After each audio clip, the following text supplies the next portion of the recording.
Hi everyone, this is OCD Live. I'm Ali Grayman, and let's get to some questions. So the first question I have is, do you have any advice as to how to combat the reality that comes in with an uninvited harm thought? So basically the person is asking, when you have an OCD thought, in this case harm OCD thought, how do you get past the feeling of it being so vivid and so real, like feeling so real? And with that, I would, especially like the person was asking about like family gatherings and things like that, how do you handle doing that, when you're faced with other people and trying to enjoy yourself, and it's very difficult. And this is a topic that we'll discuss at length as well, because I think that most people struggle to have a good time on the holidays and or during the family events or anything like that. And the way to do this is, first of all, before you even yourself into a situation, or when most likely the OCD thought will come, because you kind of know your patterns already. So maybe OCD thoughts are coming mostly in the morning or mostly in the evening, or when you're in a certain situation that will trigger the thought. So knowing your pattern, and before you even get into the situation, already predicting, okay, I am going to get an OCD thought, I'm not going to react. That way you are already preparing your mind for it. And I know that um, you feel like you're at a disadvantage compared to other people if you're going into a family gathering, that other people don't have to deal with this. But to be honest with you, I don't know how it is in your families, but in our families, people who don't have OCD, everybody's on edge. Well, the women, anyways, everybody's on edge at family gatherings. Everybody's like, everything has to be perfect. So, not everybody feels great to begin with, and this is kind of a little bit about the reality of OCD as well, that once you get over OCD, it's not like you're going to feel perfect as well. There's still issues you have to deal with. But, in terms of OCD, preparing yourself that, yes, I am going to get a thought. Yes, it will feel very real, but no, I'm not going to react to it. You know? So when you're setting yourself up like this, you can't really react with as much anxiety as you would have if the thought came in. It's like, for example, a robber coming into your house at night to rob you. If you're prepared for that robber, you're going to have a lot better reaction than if he wakes you in the middle of the night. So it's being prepared, being focused, like, yes, I am going to get those thoughts. Yes, they will feel super real. No, I'm not going to react. When you approach it that way, your anxiety already basically is reduced from the get-go to by maybe at least 25%. So when the thought comes in, you're not surprised. You're like, I expected it. Yes, it feels very real, but I know because I've prepared myself for it, right? And then from there, when you actually get the thought, choosing to disregard right away, no matter how real it feels. I've never had a client who has not told me that the thought feels real.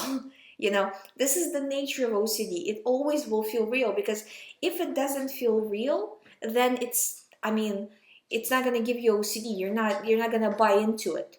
You're not going to buy into the lie of OCD if the thought doesn't feel real. And no matter what thought it is, the person always feels like it's almost like a life or death situation where they have to figure it out. They have to solve it there, And the other thing about the also family gatherings and things like that, and feeling bad about it, is a lot of people, especially with harm OCD, think that well, I'm different because these other people are not having these thoughts. I feel embarrassed that I have these thoughts, or I'm not good enough because I have these thoughts. I can't. It's almost like a self-sabotage kind of thing, where you're not allowing yourself to enjoy anything because you feel that you're a bad person compared to other people. And I'm not sure if that's the case with how you're feeling, but a lot of people who have OCD feel like this. And with that, you have to kind of put it in perspective that this is not coming from you. This is happening to you, you know? Every day you are wishing for this to go away, but it's happening because you've been reacting. You're doing your best now to not react. And that is the most you can do in this situation. It says nothing about who you are. Actually, that's kind of wrong. The reason why you're having these thoughts is because they are the opposite of who you are. So if you're a really conscientious person and that is the most important thing to you, you're going to get harm OCD thoughts because that's the very opposite end of the spectrum for you, you know? Say, for example, a person who is all about their job is going to worry about something to do with their job because that's number one for them, you know? Or a person who has family as their number one thing is going to have some OCD thoughts about family. Or a person who has religion being number one in their life is going to have religious OCD type of thoughts. You know, it doesn't matter what the thought is. It's not real, but it will always be like the opposite of what the most important thing to you is. Because if it wasn't the most important thing to you, again, and if it didn't feel real, you know, then you'd be like, I don't care, whatever, it doesn't matter to me. It's not my biggest, you know, most important thing, the cornerstone in my life, you know, basically.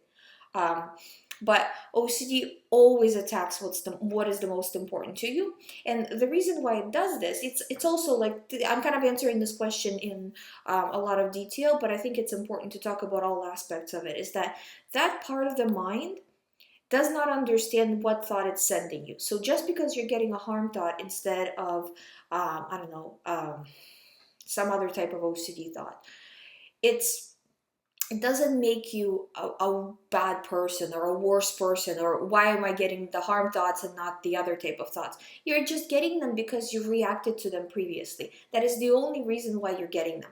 You're not getting them because they're valid. They're not valid. Not to give you reassurance, but they're not valid. You know, and this is the thing, that whenever you pay attention to a thought that's not valid, that part of the brain doesn't have the ability to figure out that you're just having an OCD moment. It thinks you're paying attention to a thought because it's valid, and therefore it's trying to protect you, because not only are you paying attention, you're regarding it with a lot of fear. So when you do this, it shows the mind that the thought is not only important to you, but is dangerous because you're reacting with fear. So it sends you more of these types of thoughts. So it becomes like a mechanism, just repeats and repeats. And the part of the mind has no idea what thought it's repeating. It's literally like signals, like signal 111, as they say, right? You're paying attention to signal 112, not important enough to you, so you're not paying attention to it. And because you're not paying attention to it, it doesn't come into your mind. You know, and to every person, whatever they're worried about or whatever is the most precious is different, and that's what they pay most attention to. So not if you get thoughts that I'm not good enough, why am I feeling this way, you're feeling this way because you got stuck in almost this whirlwind of reaction and then thought and then another reaction and another thought. It has nothing to do with actual reality, but to get out of it, you need to change your reaction. You know, and also not dwelling on the past, you know, like if you weren't reacting the right way, because I wasn't reacting the right way, you know, nobody really was. So that's how people with OCD get themselves into an OCD situation. They get the first initial thought, nobody has taught us the right way to react, so you react the wrong way, do reassurance for a certain amount of time, and you know, get yourself a lot worse, and then from there it's hard to climb out of it, you know. So it just, but now you have to, because the more you pay attention, the more deeper you get into it, you know. You need to teach your brain that this is not true, this is not real, I'm not paying attention to it every time. And because the brain sees that, okay, you're not paying attention to it, it doesn't really, because it doesn't understand the thought, it views this as no longer being valid, even though you taught it in the past that it was valid. You know, at this point it's not valid because at this point you're choosing not to pay attention to it. Now it's going to send you the thoughts. At first, actually, it sends you the thoughts more because it wants to make sure, like the mechanism works in this way, that it wants to make sure that you are safe. So basically, it's like you're all of a sudden choosing not to react to a thought that you've reacted for a long time that was, scary. And brain says, well, why aren't you not reacting? This is scary. You're in danger. You need to react, right? So it doesn't like that you're not reacting initially. So it's going to send you more thoughts in the beginning, but you have to, like, it's maybe a week or 2 weeks where it's going to be like a pummeling, it's going to be all the time. You're just getting the thoughts. And you have to be strong and withstand that time, and be consistent in that time. Because if in that time you're very, very strong and very consistent, it shows your mind that no, this is the new way, this is the new routine, this is how we're going to live the life from now on, right? And then after a while, the mind starts to say, oh, okay, say for example, like 2 weeks have passed, the person didn't die, because the mind, again, even if the thought has nothing to do with death or dying, the mind views this as a danger almost on a physical level. Like it's danger to the organism, to the person. Do you know what I mean? So nothing happened. The person is not in any kind of a distress, other than the OCD distress, but no physical distress. Nothing bad has really happened in their life. So, it starts to work with you. It begins to work with you, rather than in the first few weeks where it's actively working against you. But even at that point, every once in a while, it will work against you, just to double check that you are still, it's like the same thing of when, well, I shouldn't say the same thing, but it's a similar kind of reaction that the mind has when a person lives through a natural disaster. They go through a huge upheaval of emotions, of things, of danger, and all of that, right? And then once that has passed, it still takes a while for the mind to regain composure and really, on a subconscious level, understand that there's no danger, because it sees that there's no danger, but at the same time it doesn't really understand it, because a few days ago there was so much going on, right? So it takes a while, but it's being consistent. Consistency is key with this, and picking the thought up early. So as soon as you get the thought, you're disregarding it. You're not waiting, because, like, this is another thing with all of this, is you are going to disregard the thought regardless, because chances are you've had more than one OCD thought. Even if you have one very specific topic, within it you've been grabbing onto different details, and when one detail is important, the other ones are not important. So technically there's still different thoughts. And when you're getting a new thought, you are by default disregarding an old thought. So you're still disregarding it. So you can disregard it 5 minutes or a minute from when the thought hits, and do yourself a favor and get better with OCD. Or you will disregard it when the new thought comes in a few hours later, for example, and get yourself for those few hours deeper into OCD. The result is still the same. You're still letting go of the thought, and that fear of, well, what if I let go of the thought and the thought is actually very important? I mean, you're letting go either way. It's just that you're letting go either consciously, where you're choosing to let go, or you're waiting, and then it gets replaced with a new thought, but the outcome is the same. You let it go. What if it's true? Never is true, right? But that thought of, well, what if I let go and the thought is true? I mean, you're letting go anyways, and it's never true. So it's just going back to the question, right? Before, if you're going to an event or anything like that, or just, day to day, right?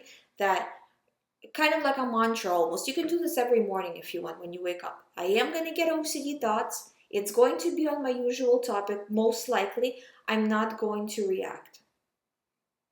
And then when the thought actually comes in, okay, now I have the thought. I'm not going to react, and then refocusing. I have a go-to activity that I'm going to do while I'm refocusing.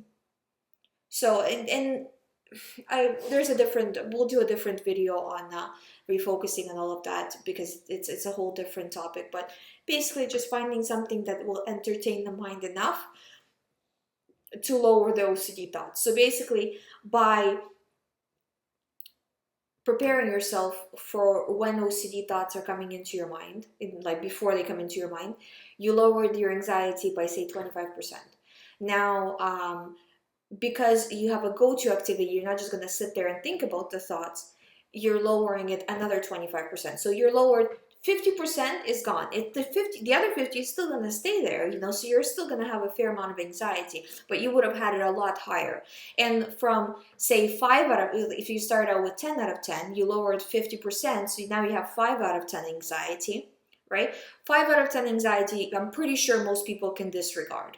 It is still difficult, of course, but you can kind of see the light at the end of the tunnel, because with 10 out of 10 anxiety, it means that the feelings are completely covering over the feeling of how you say, like, it feels so real, right? That's 100%, or very close to 100. It's never really 100%, but I guess sometimes, but it's very close to it, right? When you have 10 out of 10 anxiety. But when you have 5 out of 10 anxiety, yeah, it feels real, but I also see that logically it's not true, right? So it becomes 50-50, 50% logic, 50% feelings. Well, 10 out of 10, there's almost no logic to it. You're just completely reacting, right? So these are just some of the hints that will help with combating the reality that comes with an OCD thought. Because, there is no reality, but it will always feel real, So it's just kind of addressing it that way, that everybody's OCD feels real. Mine is not any different in terms of that, but this is how I need to react for it to feel less real. So I hope this helps. So next question I have is about checking. And the first part, the person says they're checking to make sure that the light is green when they're going through traffic, and worrying what if it wasn't the green and things like that. And then doing other types of checking as well. Basically, this is a physical compulsion. The more you do this, the more of a pull you will feel to do it. So basically, as you're going through, and driving OCD is a big deal in general, and it's a huge problem for a lot of people. So we'll do a lot more videos on driving OCD specifically, because there's a lot of issues kind of involved with it. But with this one specifically, you're going through the light. The more you've seen that it's green, because it's kind of, when you drive for a long time, it becomes automatic, right? So you see that it's green, you go through it, then you get a thought, what if it wasn't, da, da, da. So right away you're saying, it was green, I'm not paying attention, this is my typical OCD thought. Because you can, as you're writing in this question, right, you can already identify that this is your very typical OCD thought. So, and then the other compulsions that you mentioned as well, right? That when you're having these thoughts, I want to check this or I want to check that, not checking again, refusing to check, and getting your mind refocused on something else. And at first, just like I said in the previous question, it's going to feel very, you're going to feel very anxious. You're going to feel like you need to check. You're going to feel like you're doing the wrong thing by not checking, but you just have to go through it, and then your brain will switch how it's viewing the situation. Because what we're doing here is we're actually changing on a physical level. This is not, just kind of like all emotional, doesn't have any kind of anything to do with physicality. This has everything to do with physicality. We're changing how the mind reacts when faced with a certain stimuli. So you're at the light. Right now, the mind knows that when you are at the light, it's going to give you anxiety. That's what you've taught it so far. Now, to unlearn that, you have to, every time you're at the light, it's going to still give you that thought, because in the past it's learned that. But now you're saying, nope, not reacting anymore, not paying attention anymore. It doesn't matter that I'm at the light. I know it's green, I'm going through it, or whatever your other compulsions as well, right? That I'm not checking it, I'm just moving on. And then after a while, the mind will learn that this is the new way to behave, and it's going to stop sending you fear, stop, raising your cortisol and things like that. So it's actually on a physical level, you're changing how the brain chemistry works when you are faced with this situation. And this works for any type of OCD, not just for this specific type of OCD. But you have to be consistent, and then it will happen. So the next question I have, I'm going to read it in full because it's kind of so you understand what the person's asking. I have a question for your show. Lately, I've been struggling with harm OCD towards myself. I have thoughts like, what if I go crazy and hurt myself? I also have depersonalization and derealization, and have thoughts like, what if I forget who I am or where I am? All these thoughts scare me and cause me a lot of anxiety. Any advice on how to deal with these thoughts or ideas for ERP? One of the compulsions is avoidance when I feel this way. I don't want to go to work or anywhere by myself. Thank you. So basically, you are already identifying it, right? This is harm OCD. Mostly it's now right now geared towards yourself. The only thing is I would suggest is harm OCD generally tends to switch. So just because you're having thoughts right now that have to do with you, eventually it might spill, what if I harm somebody else, or things like that. Now, also, you're worried mainly about the future. What if in the future something happens, or things like that, right? So let's first talk about doing ERP for this particular problem. For those who don't know, I have separate videos on ERP, but ERP is exposure and response prevention. So you are exposed to the situation, but you're choosing not to respond. So you're preventing the response. And then the brain switches how it views the situation and how it reacts to the situations in the future.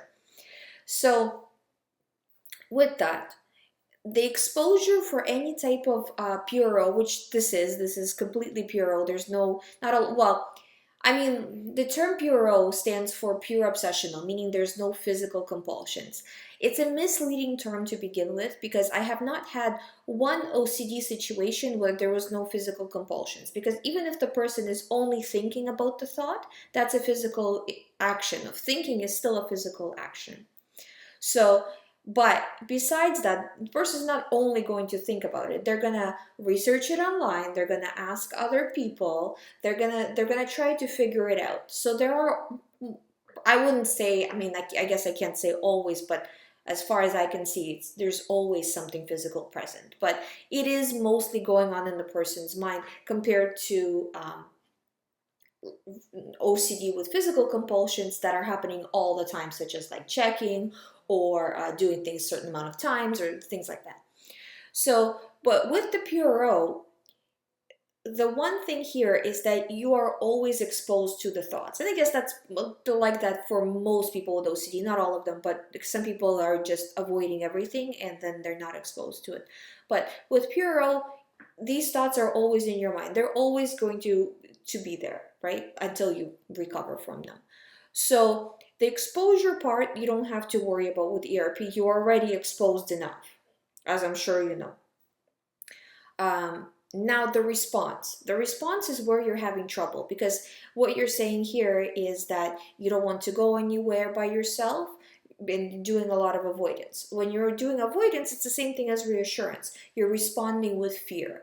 You're also taking these thoughts seriously, and kind of work. Of course, again, we're going back to the first question, and that's why I kind of went into so much detail with the first question, because it covers a lot of topics. That it will always feel real, but don't start going into the internal dialogue of, what if I forget who I am? What if I forget where I am? Let me try to figure it out. Let me try to think some more of it.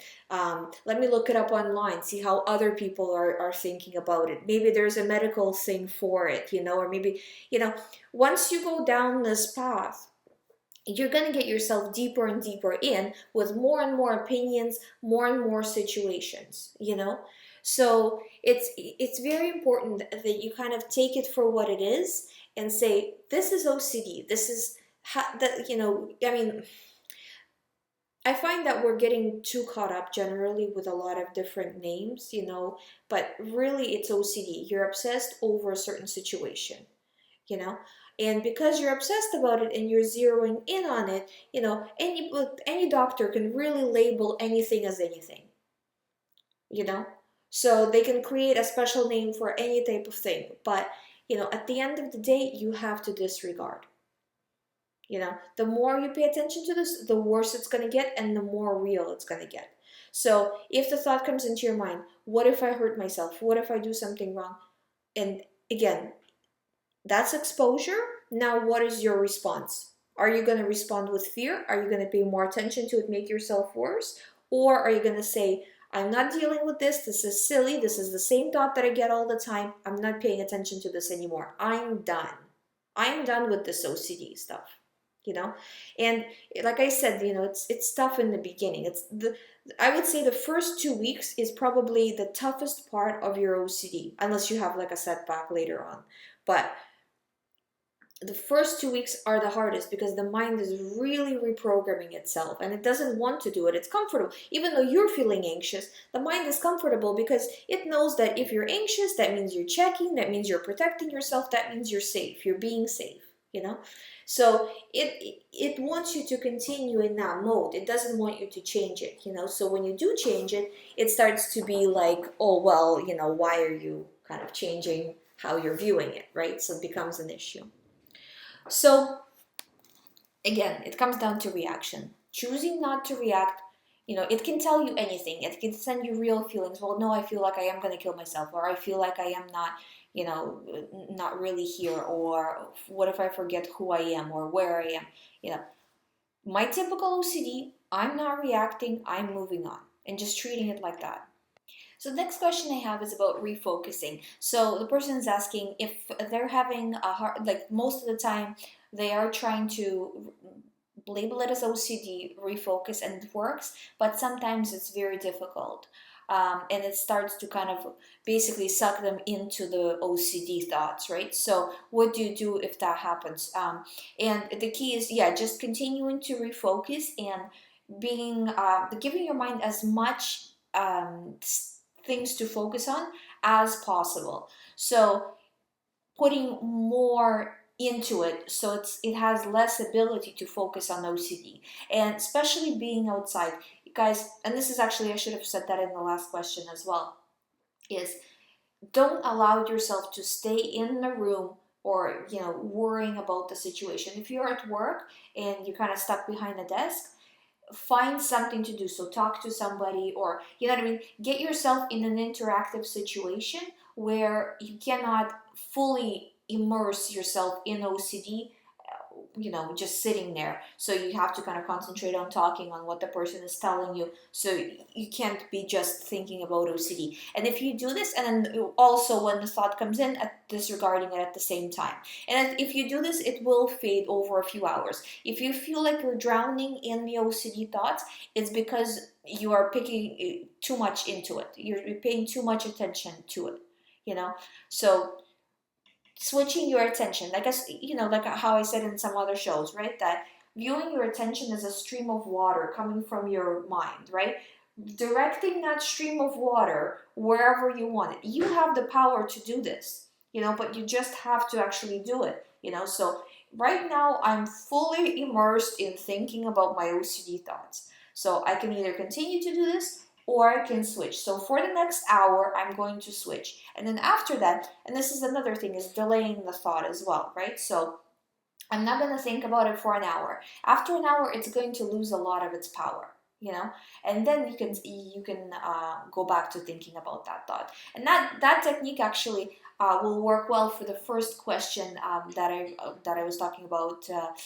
When you have an important meeting or an important family event that you have to go to and you have this pressure that you want to feel good, if you get a thought in the middle of it, another thing you can do is, if you feel like you can't disregard it, saying, okay, I'm going to pay attention to it, but later, not right now, a few hours later, then I'll pay attention to it. Right now, I'm focused on this. And that sends a strong signal to your mind that it's not that important because you can put it off. So this is it for the part 1. We're going to do this show in 2 parts because I know I missed last week and I have too many questions to fit into one show. As you know, if you need more information, you can always visit youhaveocd.com. There's a private recovery program that's one-on-one talking with me. There's also ebooks there. There's a lot of free information, so please check that out. If you haven't subscribed to this channel, please subscribe, and I'll see you in the next video.